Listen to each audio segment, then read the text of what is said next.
Silah mı, tereyağı mı? İşte bunlar Avrupa'nın mevcut yüzyılda karşı karşıya kaldığı iki zorlu seçenek. Peki bu iki kavram neyi ifade ediyor? Bir açıklık getirmemiz gerek. Söz konusu iki kavramın nereden doğduğuna bir bakalım. Birinci Dünya Savaşı döneminde ABD Dışişleri Bakanı William Bryan, bu iki seçenekten birini tercih edecek ve biri sebebiyle istifasını sunacaktı. Şili'den Amerika'ya yüksek oranlarda nitrat ithal ediliyordu. Barut yapımında kullanılıyordu. Maliyeti ve riskleri yüksekti. Ayrıca tarımda kimyasal gübrelerin üretiminde de kullanılmaktaydı. Öyleyse iki seçenek vardı. Nitrat silah yapımında mı yoksa tereyağı üretiminde mi kullanılacaktı? Bryan silaha zaten çok fazla yatırım yapıldığını, biraz da tereyağına yüklenmek gerektiğini savunuyordu. Durumu protesto etmek üzere istifa etti. Bunun ardından ABD'de 1916 yılında Ulusal Savunma Yasası çıkarıldı. Yasa, nitratın savaş zamanı silah yapımında, barış döneminde ise gübre üretiminde kullanılmasını öngörüyordu. Silah, adından da anlaşılacağı üzere askeri bir terim. Yani savunma ve ulusal güvenliğe yapılan harcamalara karşılık geliyor. Tereyağı ise halkın refahını artıran devlet destekli sosyal programlar. Videoya geçmeden önce kanalımıza abone olabilir, beğen tuşuna tıklayarak bize destek olabilirsiniz. Silah tereyağı teorisi tartışmalarında gözden kaçan durum hakkında Doktor Tolga Sakman şu yorumları yapıyor. Silah harcamaları arttıkça toplumsal refah düşüyor ama aynı zamanda bir de silah harcamaları belli bir sınırı geçtikten sonra devleti de bazı şeylere zorunlu kılıyor. Yani askeri harcamalar artıp silah depoları dolup asker kapasitesi sayıları arttıkça bu devletler bunu kullanmak zorunda kalıyor. Çünkü atıl bir kapasite haline getirmemek adına bunu en iyi Amerika Birleşik Devletleri'nde görüyoruz. Avrupa şimdi bu iki seçenekten birine yönelmek zorunda. Seçenekler arasındaki yatırım seviyesi hususunda uçurum o kadar arttı ki silaha yapılan yatırım tereyağına yapılana kıyasla oldukça düşük kaldı. Bu durumda oldukça geç, yani savaşın Avrupa'nın kapısına dayandığı bir dönemde fark edilmiş gibi. Zira Avrupalı ülkelerin silaha yatırım yapmayı artırma konusundaki telaşından bunu anlayabiliyoruz. Avrupa böyle bir savaşı kendi topraklarında gördü. Şimdi İkinci Dünya Savaşı sonrasında Avrupa kendi topraklarında bir daha savaş görmeyeceği fikriyle veya görse de Amerika'nın bunu engelleyeceği fikriyle zaten tüm parasını savunmadan refaha çevirmişti. Ama böyle bir savaş kapıya dayanınca işin rengi değişti. Soğuk Savaş'ın sona ermesiyle Avrupa'nın karşısında artık herhangi bir tehdit kalmamıştı. Batı ittifakına artık Sovyetler Birliği gibi büyük bir tehdit oluşturabilecek bir güç yoktu. Kıta, ABD'nin uzattığı güvenlik şemsiyesi altında sefa sürüyordu. Silaha yapılmayan harcamalarsa tereyağına, yani sosyal politikalara yönlendiriliyordu. Avrupalı devletler şu ansa acı bir reçeteyle yüzleşiyorlar. Silahları tereyağı ile değiştirmek kolaydı. Bu eğilimi tersine çevirmekse şimdi çok daha zor. Avrupalı devletler savunma bütçelerine gayri safi milli hasılalarından %2 pay ayırsalar bile Soğuk Savaş dönemindeki askeri güç yapılanmasına ulaşmasının 100 yılı bulacağı tahmin ediliyor. Geriye kalmış orduların toparlanması için bu %2 yeterli mi? Bu bir sorunsal, çok tartışılan bir şey. Artı bazı devletlerde de bu harcamaların fazla geldiğini görüyoruz. Yani neden bahsediyorum? Özellikle küçük devletler ekonomilerinin, yani milli gelirlerinin %2'sini askeri harcamaya çevirdiğinde bu sefer refaha bir şey kalmamaya başladı. Bu da ayrı bir kriz oluşturuyor. Yani devlet içerisinde toplumların silaha harcadığı para psikolojik olarak kendilerini rahatsız etmeye başladı. Yani bu bir denge işidir aslında. Peki Avrupa neden savunmaya yöneliyor? Dünya genelinde çatışmaların arttığı ve daha da şiddetlenmeye meyilli olduğu bir sürecin içerisinden geçtiğimiz bariz. Devletler de çatışma tehditlerinin kapılarına dayanması ihtimaline karşı savunmaya gün geçtikçe daha çok önem veriyor. ABD'de Trump'ın başkanlığı döneminde Avrupa ilişkilerinin sorgulanmaya başlaması, aynı zamanda Birleşik Krallığın Brexit süreciyle birliğin dışına çıkması, AB ülkelerinin yeniden savunma konusunda adımlar atmaya itti. Rusya'nın Kırım ilhakından, Ukrayna Savaşı'na geçen süreçte yaşananlar, AB'nin Rusya'dan duyduğu tehdit algısının seviyesini yükseltti. 77 yıl sonra savaş kıtaya geri döndü. Rusya-Ukrayna Savaşı Avrupa'yı kendi askeri üretim kapasitesine ve neredeyse boş olan cephaneliklerini yeniden doldurmaya yöneltti. Bilhassa askeri mühimmat ihtiyacının nedenle önemli olduğu bu savaşta görüldü. Rusya mühimmat ihtiyacını İran ve Kuzey Kore gibi ülkelerden karşılarken yerel üretimle de destekledi. Ukrayna ise AB üyeleri ve ABD üzerinden karşıladı. Avrupa'daki savunma sanayi şu an için Ukrayna'dan gelen talepleri yeterince karşılayamıyor. Stokların erimesi yetkilileri oldukça endişelendiriyor. Peki Avrupalı devletler savaş günü geldiğinde kendi ihtiyaçlarını nasıl karşılayacak? Bu gereksinimleri karşılamak için güçlü bir ekonomi gerekiyor. Ancak Avrupa devletleri bu ekonomik güçten yoksun halde. Bunu ben değil, eski Avrupa Merkez Bankası Başkanı ve eski İtalya Başbakanı Mario Draghi diyor. Avrupa'daki ekonomik gidişat hakkında kaleme aldığı raporu Avrupa Birliği Komisyonu'na sundu kendisi. Rapora göre AB ekonomik bir durgunluk içinde. Küresel alanda rekabet gücünü yeniden elde edebilmesi için yıllık en az 800 milyar dolar harcaması gerek. Kıtada nüfus artışı sonlandı. Nüfus yaşlanıyor ve gitgide azalıyor. 2040'a kadar her yıl iş gücü piyasasından 2 milyon kişi bir eksilecek. Draghi'ye göre üretkenlik de çok zayıf. Öte yandan Avrupa'da bilindiği üzere aşırı sağ yükselişte. Ukrayna'ya yapılan askeri yardımlara ve bütüncül bir Avrupa'ya da karşılar. Küreselcilere karşı diyebiliriz. Hani öyle bir özetleyebiliriz bunu. Tam çok basit bir özetleme oluyor ama yani bölgedeki o Ukrayna yardımı, Amerika ile ilişkiler, hatta Avrupa'nın toplu olarak hareket etmesi, toplu kararlar alması vesaire bunlara da karşı çıkıyor bu Avrupa'daki aşırı sağ partiler ve bu fikri savunanlar. Neden bu önemli? Çünkü devletlerin artık kendi milli çıkarları, milli güvenliği üzerinden hareket etmesi gerektiğini düşünüyorlar. Bu noktadan baktığımızda tabii diğer noktalarda başka şeyler de var da biz buradan baktığımızda milli güvenlik ve milli çıkarlar ön plana çıkıyor. ABD 2. Dünya Savaşı'ndan sonra kıtaya demir attı. Savaş esnasında Avrupa devletleri kırılgan hale gelmişti. Herhangi bir destek almadan toparlanmaları mümkün değildi. İmdatlarına ABD yetişti. Güvenlik konusunda Avrupa'yı sırtladı. Avrupa'nın korunması ve kıtadaki Sovyetler Birliği'ni dengelemek amacıyla NATO'nun kurulmasını önerdi. 1949'da da örgüt faaliyete geçti. ABD savunma şemsiyesi uzatınca Avrupa'da savunma harcamalarından yırtmış oldu. İşler böyle yürüyünce rehavete kapıldılar. Zamanla eriyen askeri stokları dolduramadılar. Peki ABD Avrupa'ya koruma kalkanı sağlarken bunu sırf onların iyiliği için mi yapıyordu? Amacı neydi? 100 yılı aşkın bir süredir ABD'nin Avrupa'daki temel çıkarlarından biri de kıtada ekonomik ve askeri gücü tek eline almak isteyen bir hegemonun ortaya çıkmasını engellemekti. Bu strateji, Avrupa'nın gücünün birden fazla devlet arasında dengeli bir şekilde dağılmasını sağlamayı amaçlıyordu.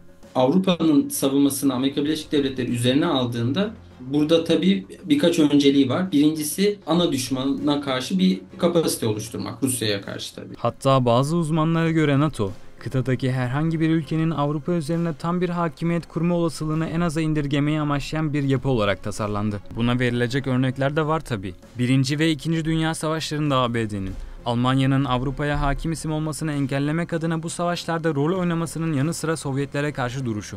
Önümüzde ABD seçimleri var. Cumhuriyetçilerin adayı Trump ve Demokratların adayı Kamala Harris yarışıyor. İkinci bir Trump başkanlığı ihtimali Avrupa liderlerini kıtanın güvenliği konusunda endişelendiriyor. Çünkü ona göre ABD'nin ulusal çıkarlarına yönelik en önemli tehdit Çin. Avrupa ise 1945'ten bu yana yaptığı gibi Amerika'ya bel bağlamak yerine kendini savunabilme yeteneğine sahip olmak zorunda. Trump ayrıca NATO'yu modası geçmiş ve üye ülkeleri de sorumluluklarını yerine getirmeyenler olarak tanımlıyor. Eğer ödeme yapmayacaklarsa biz de onları korumayacağız diyor. Özetlemek gerekirse ABD Avrupa'ya bağlı kalmaya devam edebilir. Ancak bunun için Avrupalı devletlerin ödeme yapması gerekiyor. Demokratlarsa Avrupa'ya halen sımsıkı bağlılar. Başkan Joe Biden, Demokratların Avrupa savunmasına olan kutsal bağlılığını teyit etti.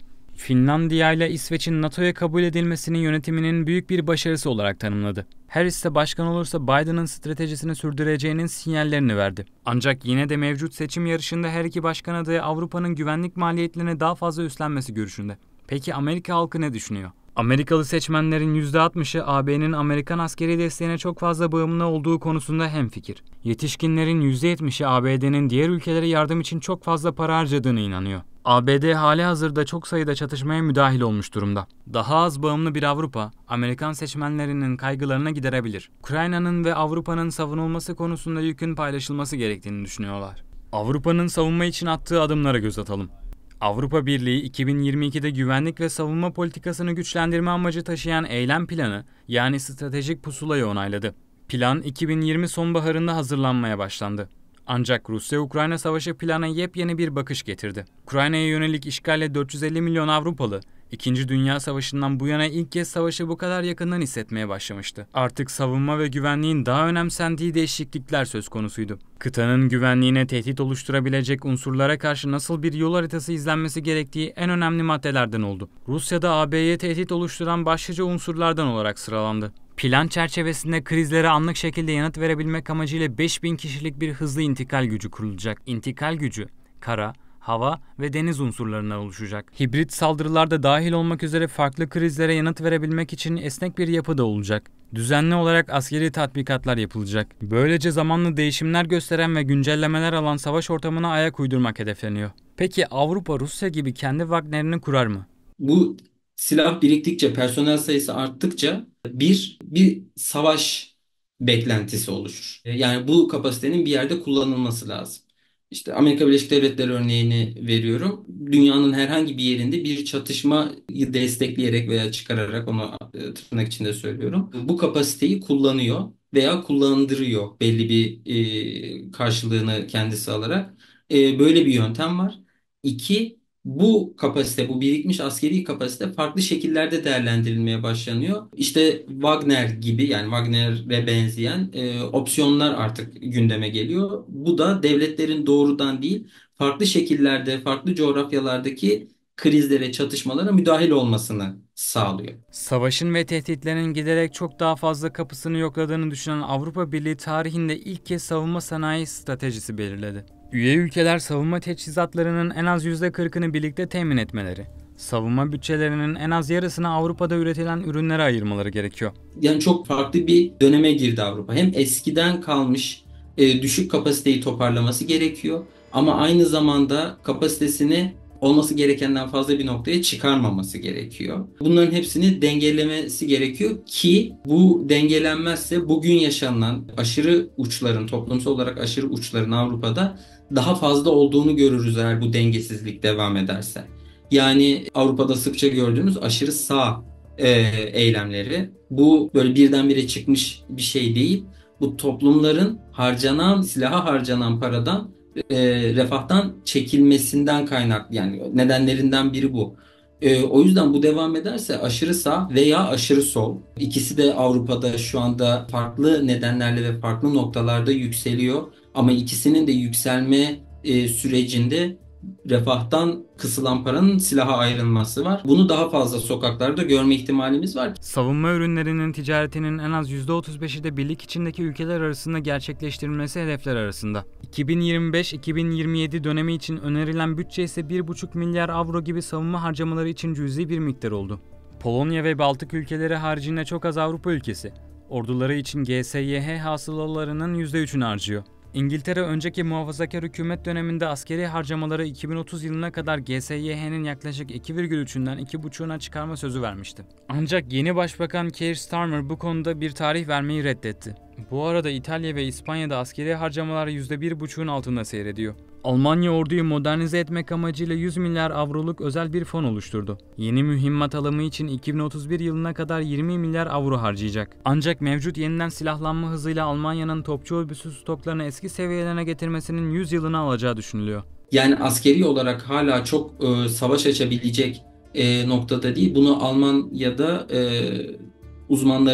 Alman uzmanlar da bunu belirtiyor zaten. Tankların, topların vesaire hala çok eski teknoloji ve eski yapıda olduğu ve herhangi bir cepheye gitmekte sorun yaşayacaklarından bahsediyorlar. Yani bugün böyle bir agresif Almanya profili çok mümkün değil askeri kapasite anlamında. Almanya savunma bütçesine milyarlarca avro ayırmasına karşılık Türkiye'den silah alımı yapmaktan imtina etmesi dikkatleri çekiyor. Avrupalı ülkelerin ve Rusların savunma harcamalarının yanı sıra kara kuvvetlerine kıyaslayıp kısaca mercek altına alalım. Rakamlarla kıyaslamalar yapmak kolay, ancak sahada işlerin bazen farklı yürüdüğünde hesaba katmak gerek. Orta ve Batı Avrupa'daki askeri harcamalar Soğuk Savaş'tan hemen sonrasına kıyasla daha yüksek seviyelere gelmiş durumda. Stockholm Uluslararası Barış Araştırmaları Enstitüsü tarafından açıklanan verilere göre Avrupa'da 2022 yılının başından bu yana askeri harcamalarda büyük bir artış yaşandı. 2023 yılında askeri harcamalar toplam 552 milyar avroya ulaştı. Rusya'nın ise askeri ve savaşla ilgili 2023'teki harcamaları 109 milyar dolar olarak kaydedildi. Bunun 2024'te 140 milyar dolara çıkması bekleniyor. Rusya'nın dahil olduğu bir çatışma olasılığı kara savaşı üzerinden olacaktır. Bunu Ukrayna Savaşı'nda zaten görüyoruz. Avrupa kanadının toplam askeri ve ekonomik potansiyelinin Rusya'nınkinden çok daha fazla olduğu biliniyor. NATO üyesi olmayan AB ülkeleri ve Türkiye'de dahil olmak üzere Avrupa ülkeleri yaklaşık 6.000 tanka, 9.000 piyade muharebe aracına, 21.000 zırhlı personel taşıyıcıya, 7.000'den fazla topçu sistemine ve 1 milyonu kara kuvvetlerinde olmak üzere yaklaşık 1,9 milyon muvassaf askere sahip. Savaşın ortasındaki Ruslarınsa yaklaşık 2000 tank, 4000 piyade muharebe aracı, 5000 zırhlı personel taşıyıcısı ve 2700 topçu sistemi var. Düzenli asker sayılarının ise yaklaşık yarısı kara kuvvetlerinde olmak üzere 1,2 milyon civarında olduğu bilgisi mevcut.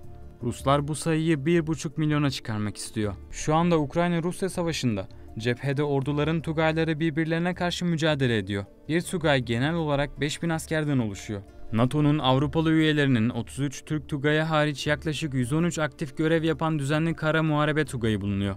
Rus kara kuvvetlerinde ise yaklaşık 114 muhabere Tugayı var. Yani bir ülkenin muharebe Tugay sayısı kıyaslama bakımından koca bir kıtaya eşit durumda. AB'den ayrılan İngiltere'nin savaş olasılığı durumunda Avrupa'ya yardım edip etmeyeceğini Sakman şöyle yorumluyor.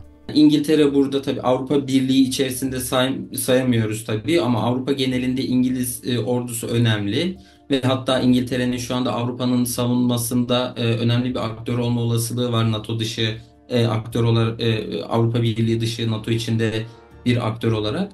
E, O yüzden yani İngiltere'nin kapasitesi kısmen zaten belli bir kapasite vardı. Harcamaları artırmak kapasiteyi güçlendiriyor İngiltere'de. Bu yüzden de zaten İngiltere Avrupa Birliği ile ve Avrupa Birliği üyesi devletlerle tek tek yaptığı anlaşmalarla Avrupa'nın savunmasını destekleyeceğini gösteriyor. Avrupa kapısına dayanan savaşın etkisiyle karşı karşıya kaldığı önceliklerini hızla yeniden şekillendiriyor. Birçok Avrupalıya göre 1950'lerin başından günümüze inşa ettikleri ve keyfini sürdükleri barış ve refah artık tehdit altında. Ancak aynı zamanda Avrupalı siyasiler, kıtanın mevcut eksikliklerini hızlı bir şekilde tamamlayamayacaklarının farkında olmalılar. Geçmiş yıllarda Avrupa, savunma alanındaki gerilemesini durdurmak için adımlar atmıştı. Örneğin Avrupa ordusunun kurulması planlanmış ancak ortak bir vizyon geliştirilememişti. Ekonomik toparlanma, ortak bir görüş yakalayabilme ve güvenlik sektöründeki iyileştirmeler Avrupalı liderlerin karşı karşıya kalacağı zorluklardan. Tüm bunların ise kısa sürede halledilmesi imkansız. Avrupa şu andaki gerilimin ortasında sizce silah mı seçecek yoksa tereyağıyla sefa sürmeye devam edecek mi? Videoyu beğendiyseniz beğen tuşuna basabilir. Kaliteli içerikler için kanalımıza abone olabilirsiniz. Silah mı, tereyağı mı? İşte bunlar Avrupa'nın mevcut yüzyılda karşı karşıya kaldığı iki zorlu seçenek. Peki bu iki kavram neyi ifade ediyor? Bir açıklık getirmemiz gerek. Söz konusu iki kavramın nereden doğduğuna bir bakalım. Birinci Dünya Savaşı döneminde ABD Dışişleri Bakanı William Bryan, bu iki seçenekten birini tercih edecek ve biri sebebiyle istifasını sunacaktı.